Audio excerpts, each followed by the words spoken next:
What is going on, YouTube people? Neo Cards and Comics here. Today, just have a little bit of a chat.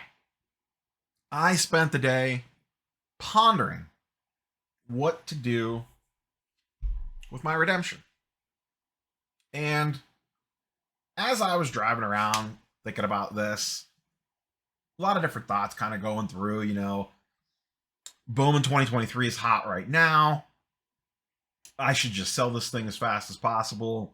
I hate the Yankees. I'm an Indians. I'm from Northeast Ohio. I despise everything New York. So I have no ties to the player.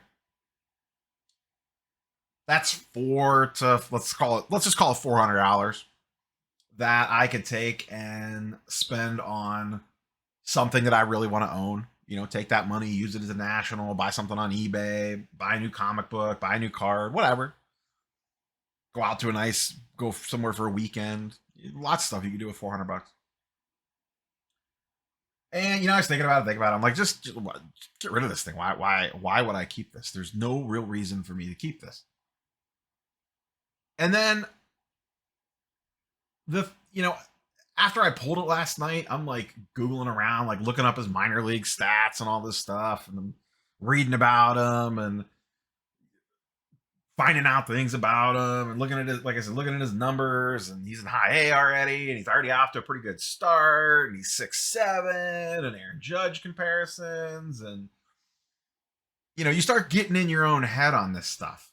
And then it really hit me, and it was kind of funny. The idea for this video and the reason of what I'm going to do with this card hit me kind of all at the same time. And then literally like an hour later, I watched Dustin's video from yesterday, and he used this exact same line. And that's, let's not forget, like, I get it. We get caught up in the dollars, the cents, the emotions. I'm the king of they let you buy them back.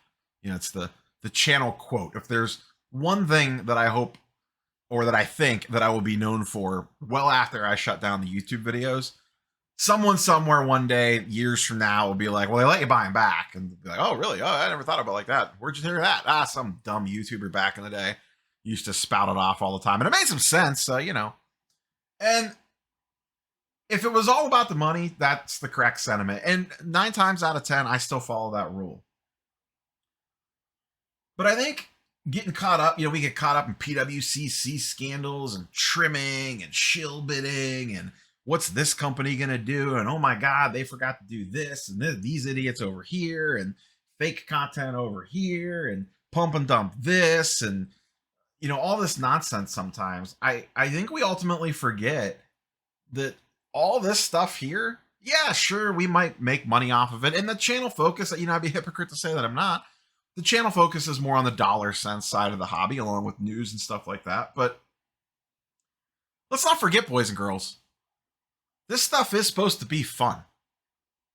For most of us, not all, most of the people watching this video, this is not how we're paying our bills.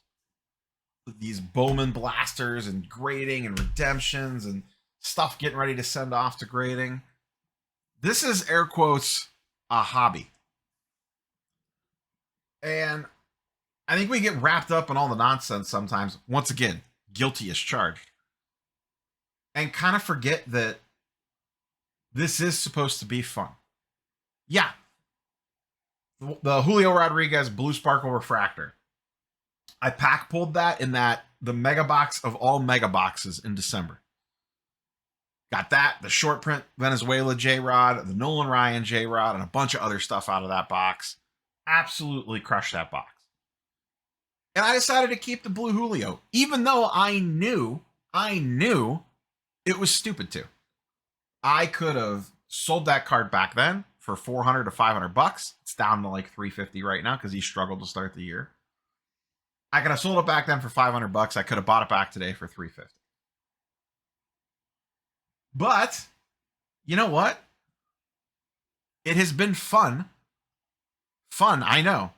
Fun. To have that card on my desk and look at it. And when I look at that card, I think back to that box break. And how cool that was. How crazy it was that I hit all that stuff out of there. And now I was lucky in that box break. I basically am free rolling that card. It could go to 0 and it does not hurt me at all, other than the opportunity cost of what I could have spent that money on. with something else because I could have sold it and bought something else with it. But profit loss wise, I'm into that card for $0 because that whole entire December rip, I was in the green on without even having to sell that card. So I can ride the waves with it. I can have fun with it. That's the whole point of this. The Pedro Pascal back there in the corner. I bought that like a year ago now. I don't remember exactly when I got it. I think it was like about a year ago. I remember closing the deal on it. I was looking at my phone when I stopped for lunch at Chipotle in Mansfield, Ohio. Right off 71. Saw someone post it in the Star Wars group, DM the guy, or made an offer. He accepted. I was ecstatic. I was thrilled. I had been hunting for a Pedro Pascal Star Wars Stellar Auto for a year to find one at a good solid price. I think I paid $1,500 for that, which was a steal at the time. They were usually going for around $2,000, but I got it in a Star Wars collectors group where a lot of people usually don't buy off of each other to flip. It's more collectors exchanging with collectors. Got a real solid price on it. Got it. Was ecstatic. That card, the base version, that's the green out of 20, I think. The base out of 40 now goes for around $3,000. I think the last couple sales were high 2Ks and might have even won over 3K. I can sell that card right now easy for probably $3,000. I get more DMs about that card than any card on my desk when I do videos. Not every single video, but every month or so, I'll get a random DM or a comment about, hey, are you looking to move the Pedro? I can easily sell that card today for $3,000 probably, or at least close to it. Double my money. Then I could wait. I could wait for the Pedro Sans to die down. Last of Us isn't on TV anymore. Mandalorian's not on TV anymore, and it normalizes. Maybe he signs more stuff. He's pretty stingy with his signature, but he is still signing some stuff. And maybe I can slide back into it for $2,000 or a different version of the card or whatever the case might be. But guess what? I love having that card on my desk. That's one of the few cards. I rotate these around on the regular. I've actually had the same ones up for a hot minute here.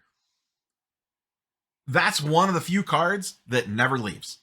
That card is always on the desk, and the Harrison Ford next to it will always be on the desk. Everything else rotates around. My Jim Brown, sometimes I put him out, sometimes I don't. Some of my LeBron stuff, sometimes I have it out, sometimes I don't. Just kind of depends on my mood. Sometimes I theme them, put all, Marvel cards up, all basketball, all baseball, whatever. But Pedro never leaves, and Ford will never leave. They will always be on the desk somewhere. They might be slightly off camera. There's a couple cards off camera that you can't see, or you can see the corner of the Gwen PMG. But those cards never leave. I remember exactly where I was when I closed the deal for that card. Same with the Harrison Ford. By the way, that was another card I hunted over a year for. It is fun to me. It is enjoyable to me. It tickles me in my special places. It makes me feel warm and fuzzy inside when I look down and see those cards versus $20 bills. Now, different story. I am fortunate enough.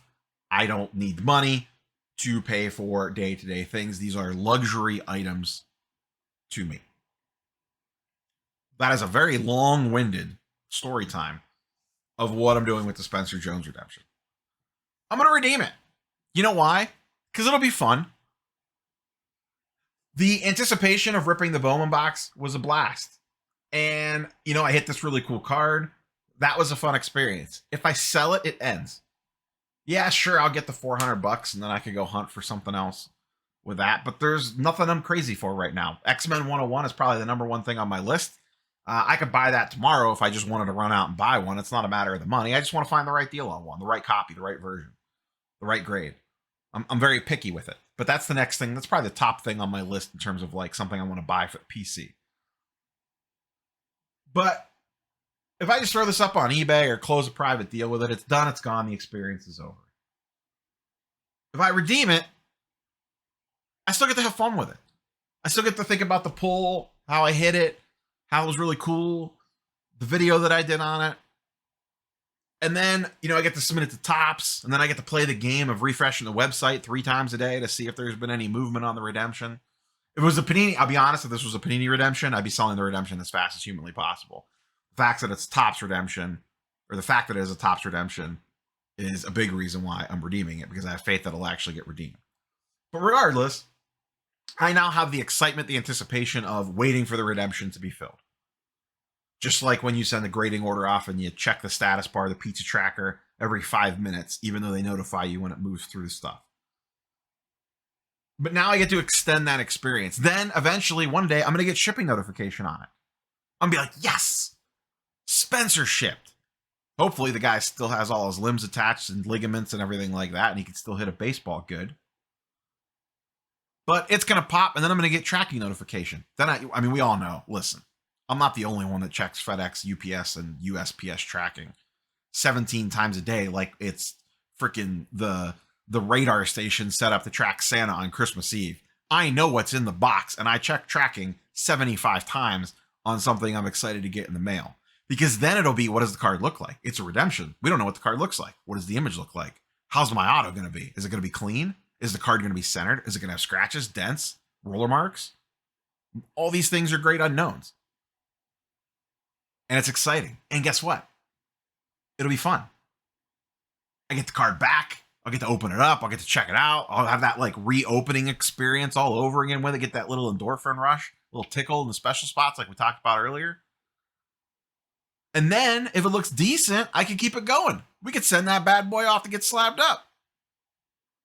And then I'll get to have that experience with it. And then finally it'll end up back in my hands in a PSA 6 slab and I'll be sad. Or a PSA 10, I'll be excited, or a 9, or hell, maybe I'll BGS the thing if they ever figure out their grading scale. But regardless, I get to punt the ball down the road. I get to punt the fun ball down the road and keep chasing it. Sure, I could cash out, get the $400 right now. But where's the fun in that? Where's the fun in that? Plus, to selfish reasons, maybe I get more money out of it. Maybe I lose. Maybe it comes back. Maybe it's PSA 10. Maybe by the time I get it, he's gone on to just rip the minor leagues apart, put up huge numbers. It's a Yankees prospect. Those guys go to war for their guys. And then the other thing, just putting it out there, I am a content creator. That all sounds like a lot of good content. I got making this video off of it. Then I get to do, the mail day on when it comes in, show you all. We can all share in the excitement together. Then it'll probably end up in a grading submission. Or maybe I'm lucky enough to get it back before the National. I could grade it on site. I could do a video on that. So there's that aspect of it too. I'd be lying if I didn't include that in here. That is definitely part of my thought process. Hey, the journey of this redemption could potentially be good content. And it'll be fun. And you can't put a price on fun. I guess you can, but just don't forget. Don't get wrapped up in all the nonsense. Every once in a while, just kind of remember why we're all here, at least the majority of us. And yes, we are focused on the dollars and cents on here. And yes, I will say in the future, don't forget they let you buy them back. But sometimes the rules don't apply and you just want to have a good time. So, speaking of which, Saturday morning, I got my Bowman Blasters today. I got 10 of those bad boys. My plan is to go live Saturday morning. I don't know what time yet. I'll try to schedule it ahead of time. Maybe 9 a.m., 10 a.m. Wife and I are going to see Guardians of the Galaxy in the afternoon. So it'll be sometime Saturday morning. Come hang out. Like I said, I'll try to get the thumbnail posted ahead of time and reserve the time so everyone knows when it is. But it'll probably be between 9 and 10 a.m. So if you're around or you're sitting at a kid's soccer game and you want to hang out and watch me not know who any of the prospects are, we'll rip 10 Bowman Blasters. And I got a fun little aspect. These two are set aside for a reason. We'll talk about that during the live stream. So that's all I got for you, boys and girls. Go have some fun. Enjoy the weekend. Catch you on the next one. Peace.